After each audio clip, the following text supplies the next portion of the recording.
ओम नमः शिवाय। दोस्तों, आपका अपने चैनल स्पिरिचुअल स्वास्थ्य में हार्दिक स्वागत है। आज की वीडियो में बात करेंगे 16 सोमवार के व्रत की पूजा विधि और व्रत कथा। वीडियो पूरी देखना दोस्तों, क्योंकि ये भोलेनाथ की कथा है। अगर आप भोलेनाथ के सच्चे भक्त हैं तो भोलेनाथ का अनादर न करें। अगर वीडियो अच्छी लगे तो एक लाइक ज़रूर करें, आपके लाइक से मोटिवेशन मिलता है। तो दोस्तों, करते हैं वीडियो शुरू। सनातन धर्म में प्रत्येक पर्व का अपना अलग और विशेष महत्व है, परंतु 16 सोमवार व्रत का सारे व्रतों में एक अलग पहचान है। यह व्रत हिंदू धर्म के लोग करते हैं तथा इस व्रत को करने की अनुमति सभी को है, चाहे वो पुरुष हो, शादीशुदा महिला हो या कुंवारी लड़कियां। 16 सोमवार व्रत में भगवान शिव और माता पार्वती की पूजा की जाती है। पौराणिक मान्यताओं में बताया गया है कि 16 सोमवार का व्रत रखने का आरंभ सबसे पहले मां पार्वती ने स्वयं किया था और उनकी कड़ी तपस्या और व्रत के शुभ प्रभाव की वजह से उन्हें भगवान शिव पति के रूप में प्राप्त हुए थे। आज हम आपको बताने जा रहे हैं इस व्रत को करने के फायदे और व्रत की विधि। 16 सोमवार का व्रत दाम्पत्य जीवन की खुशहाली के लिए और मनपसंद जीवन साथी पाने के लिए किया जाता है।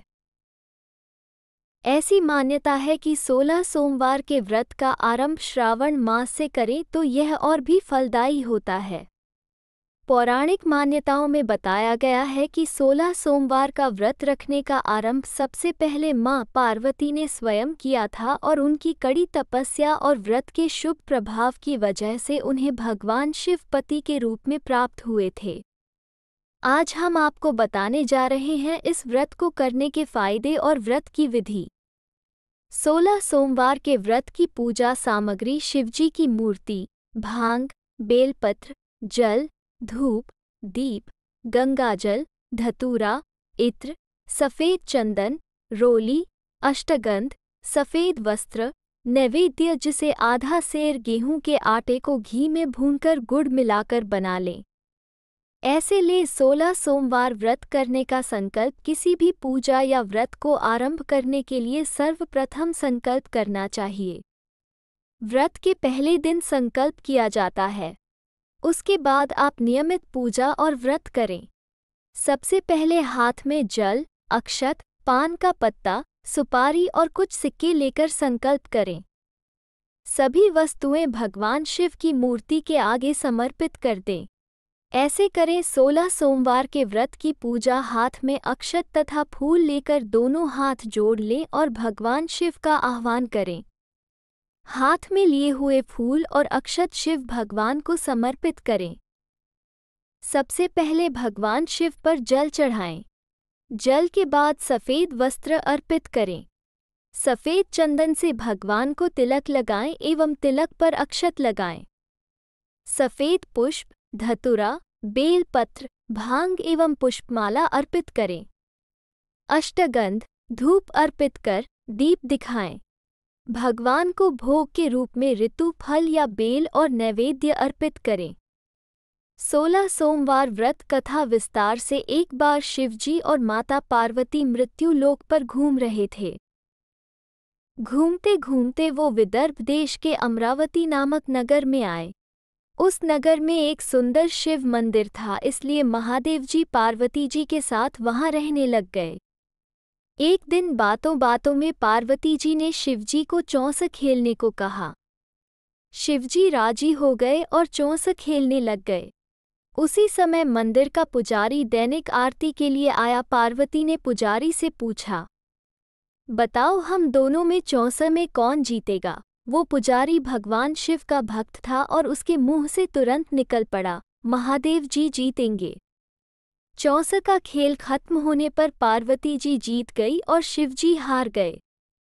पार्वती जी ने क्रोधित होकर उस पुजारी को शाप देना चाहा, तभी शिवजी ने उन्हें रोक दिया और कहा कि ये तो भाग्य का खेल है, उसकी कोई गलती नहीं है। फिर भी माता पार्वती ने उसे कोढ़ी होने का शाप दे दिया और उसे कोढ़ हो गया। काफी समय तक वो कोढ़ से पीड़ित रहा।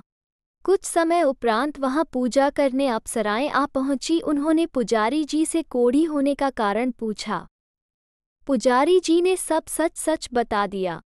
अप्सराएं पुजारी जी की हालत देखकर क्षुब्ध हो गई और उन्होंने पुजारी से कहा कि आप 16 सोमवार का व्रत करें, जिससे कि शिव जी प्रसन्न होकर आपको मनचाहा वर देंगे और आप कोढ़ से मुक्ति भी पा लेंगे।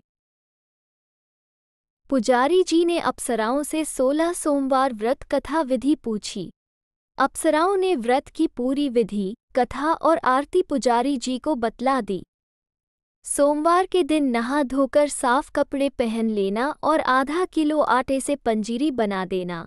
उस पंजीरी के 3 भाग करना। प्रदोष काल में भगवान शिव की आराधना करना। इस पंजीरी के 1/3 हिस्से को आरती में आने वाले लोगों को प्रसाद के रूप में देना। इस तरह 16 सोमवार तक यही विधि अपनाना। 17वें सोमवार को 1/4 गेहूं के आटे से चूरमा बना देना और शिवजी को अर्पित कर लोगों में बांट देना। इससे तुम्हारा कोढ़ दूर हो जाएगा। इस तरह 16 सोमवार व्रत करने से उसका कोढ़ दूर हो गया और वो खुशी खुशी रहने लगा। एक दिन शिवजी और पार्वती जी दोबारा उस मंदिर में लौटे और उस पुजारी को एकदम स्वस्थ देखा। पार्वती जी ने उस पुजारी से स्वास्थ्य लाभ होने का राज पूछा। उस पुजारी ने कहा उसने 16 सोमवार व्रत किए जिससे उसका कोढ़ दूर हो गया। पार्वती जी इस व्रत के बारे में सुनकर बहुत प्रसन्न हुई। उन्होंने भी ये व्रत किया और इससे उनका पुत्र वापस घर लौट आया और आज्ञाकारी बन गया। कार्तिकेय ने अपनी माता से उनके मानसिक परिवर्तन का कारण पूछा जिससे वो वापस घर लौट आए। पार्वती ने उन्हें इन सब के पीछे 16 सोमवार व्रत के बारे में बताया। कार्तिकेय ये सुनकर बहुत खुश हुए। कार्तिकेय ने अपने दूर गए ब्राह्मण मित्र से मिलने के लिए उस व्रत को किया और 16 सोमवार होने पर उनका मित्र उनसे मिलने विदेश से वापस लौट आया। उनके मित्र ने इस राज का कारण पूछा तो कार्तिकेय ने 16 सोमवार व्रत की महिमा बताई। ये सुनकर उस ब्राह्मण मित्र ने भी विवाह के लिए 16 सोमवार व्रत रखने के लिए विचार किया। एक दिन राजा अपनी पुत्री के विवाह की तैयारियां कर रहा था। कई राजकुमार राजा की पुत्री से विवाह करने के लिए आए। राजा ने एक शर्त रखी कि जिस भी व्यक्ति के गले में हथिनी वरमाला डालेगी उसके साथ ही उसकी पुत्री का विवाह होगा। वो ब्राह्मण भी वही था और भाग्य से उस हथिनी ने उस ब्राह्मण के गले में वरमाला डाल दी और शर्त के अनुसार राजा ने उस ब्राह्मण से अपनी पुत्री का विवाह करा दिया। एक दिन राजकुमारी ने ब्राह्मण से पूछा, आपने ऐसा क्या पुण्य किया जो हथिनी ने दूसरे सभी राजकुमारों को छोड़कर आपके गले में वरमाला डाली? उसने कहा, प्रिय, मैंने अपने मित्र कार्तिकेय के कहने पर 16 सोमवार व्रत किए थे। उसी के परिणामस्वरूप तुम लक्ष्मी जैसी दुल्हन मुझे मिली। राजकुमारी यह सुनकर बहुत प्रभावित हुई और उसने भी पुत्र प्राप्ति के लिए 16 सोमवार व्रत रखा। फलस्वरूप उसके एक सुंदर पुत्र का जन्म हुआ और जब पुत्र बड़ा हुआ तो पुत्र ने पूछा, माँ, आपने ऐसा क्या किया जो आपको मेरे जैसा पुत्र मिला? उसने भी पुत्र को 16 सोमवार व्रत की महिमा बताई। ये सुनकर उसने भी राजपाट की इच्छा के लिए ये व्रत रखा। उसी समय एक राजा अपनी पुत्री के विवाह के लिए वर तलाश कर रहा था तो लोगों ने उस बालक को विवाह के लिए उचित बताया। राजा को इसकी सूचना मिलते ही उसने अपनी पुत्री का विवाह उस बालक के साथ कर दिया। कुछ सालों बाद जब राजा की मृत्यु हुई तो वो राजा बन गया क्योंकि उस राजा के कोई पुत्र नहीं था। राजपाट मिलने के बाद भी वो सोमवार व्रत करता रहा। एक दिन 17वें सोमवार व्रत पर उसकी पत्नी को भी पूजा के लिए शिव मंदिर आने को कहा, लेकिन उसने खुद आने के बजाय दासी को भेज दिया। ब्राह्मण पुत्र के पूजा खत्म होने के बाद आकाशवाणी हुई, तुम अपनी पत्नी को अपने महल से दूर रखो वरना तुम्हारा विनाश हो जाएगा। ब्राह्मण पुत्र ये सुनकर बहुत आश्चर्यचकित हुआ। महल वापस लौटने पर उसने अपने दरबारियों को भी ये बात बताई तो दरबारियों ने कहा कि जिसकी वजह से ही उसे राजपाट मिला है वो उसी को महल से बाहर निकालेगा। लेकिन उस ब्राह्मण पुत्र ने उसे महल से बाहर निकल दिया। वो राजकुमारी भूखी प्यासी एक अनजान नगर में आई। वहां पर एक बूढ़ी औरत धागा बेचने बाजार जा रही थी। जैसे ही उसने राजकुमारी को देखा तो उसने उसकी मदद करते हुए उसके साथ व्यापार में मदद करने को कहा। राजकुमारी ने भी एक टोकरी अपने सर पर रख ली। कुछ दूरी पर चलने के बाद एक तूफान आया और वो टोकरी उड़कर चली गई। अब वो बूढ़ी औरत रोने लग गई और उसने राजकुमारी को मनहूस मानते हुए चले जाने को कहा। उसके बाद वो एक तेली के घर पहुंची। उसके वहां पहुंचते ही सारे तेल के घड़े फूट गए और तेल बहने लग गया। उस तेली ने भी उसे मनहूस मानकर उसको वहां से भगा दिया। उसके बाद वो एक सुंदर तालाब के पास पहुंची और जैसे ही पानी पीने लगी उस पानी में कीड़े चलने लगे और सारा पानी धुंधला हो गया।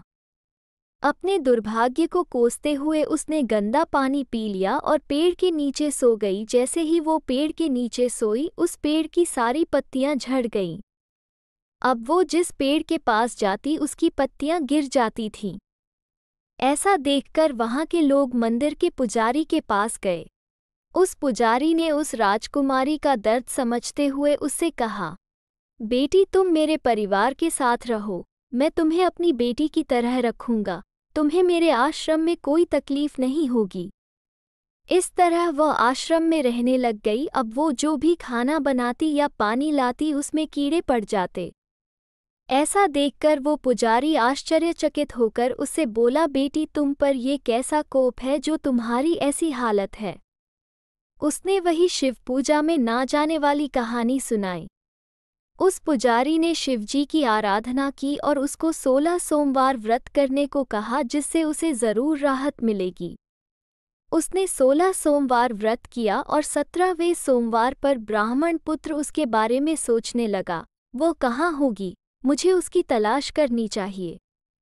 इसलिए उसने अपने आदमी भेजकर अपनी पत्नी को ढूंढने को कहा। उसके आदमी ढूंढते ढूंढते उस पुजारी के घर पहुंच गए और उन्हें वहां राजकुमारी का पता चल गया। उन्होंने पुजारी से राजकुमारी को घर ले जाने को कहा, लेकिन पुजारी ने मना करते हुए कहा, अपने राजा को कहो कि खुद आकर इसे ले जाएं। राजा खुद वहां पर आया और राजकुमारी को वापस अपने महल लेकर आया। इस तरह जो भी यह 16 सोमवार व्रत करता है उसकी सभी मनोकामनाएं पूरी होती हैं। वीडियो पूरी देखने का बहुत बहुत शुक्रिया।